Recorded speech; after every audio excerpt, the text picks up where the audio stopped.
This is Inside Indiana Business Radio for Monday, May 12, 2025. I'm Marek Mazurek. Roche said Monday it plans to invest up to $550 million and add hundreds of jobs over the next 5 years at its Indianapolis-based diagnostics unit. The Swiss-based pharmaceutical giant said the move will establish its Roche Diagnostics site as a hub for manufacturing the company's continuous glucose monitoring system.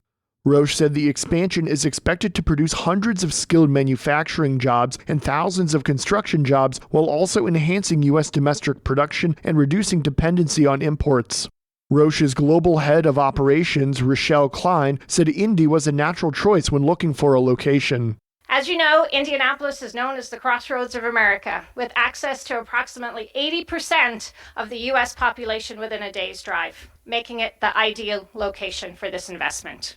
Building on our existing footprint, we're developing a comprehensive plan for a new manufacturing space, which begins with the refurbishment of an existing building and may include construction of new buildings to meet future demand.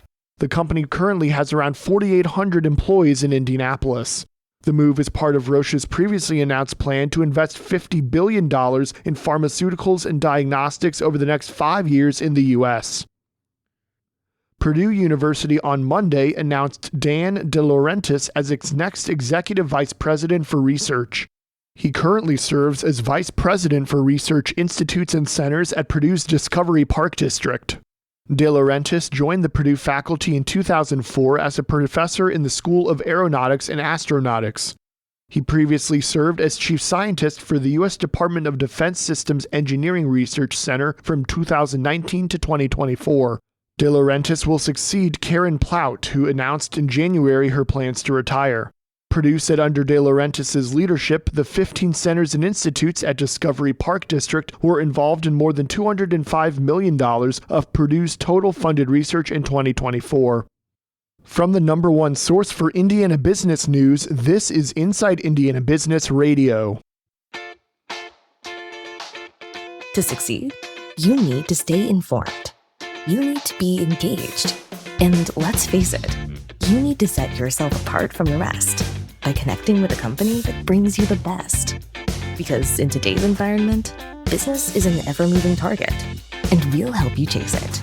IBJ Media. The best of business is in us. Get started at ibjmedia.com/youngprofessional. Davies Community Hospital has named Justin Harris as its new CEO beginning in July.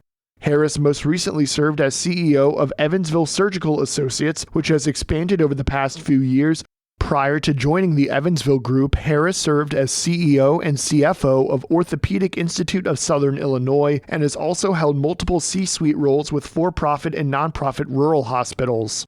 Based in Washington, Indiana, Davies County Hospital offers 48 inpatient beds as well as 7 specialty clinics and 8 outpatient clinics. The hospital opened a new clinic in Du Bois County in December and acquired Montgomery Medical Associates earlier this year. The hospital is an affiliate of Ascension St. Vincent and employs more than 600 people in the area. Indiana is suspending the application period for a Digital Opportunity Grant program, which opened April 30th under orders from President Donald Trump's administration. The Indiana Broadband Office announced Monday morning that it has, quote, been notified by our federal partners to suspend the program, end quote. Previously called the Digital Equity Program, it was part of the Federal Digital Equity Act.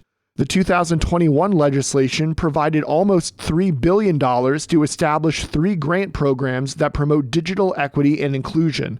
They were intended to ensure, quote, that all people and communities have the skills, technology, and capacity needed to reap the full benefits of our digital economy, end quote. Trump, however, railed against the program last week, calling it totally unconstitutional in a Truth Social post. The effort aimed to address systemic barriers to digital inclusion for certain populations, those who are aging, incarcerated, disabled, low-income rural, and other people. Veterans, racial and ethnic minorities, and those with language barriers were also targeted for the help.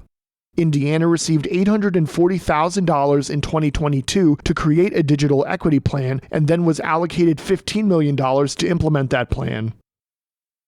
Former Indiana Governor and Purdue President Mitch Daniels is this week's guest on the Business and Beyond podcast with Gary Dick, presented by PNC, a weekly conversation with high-profile Hoosiers in business, sports, entertainment, and beyond. Available now from your favorite podcast provider.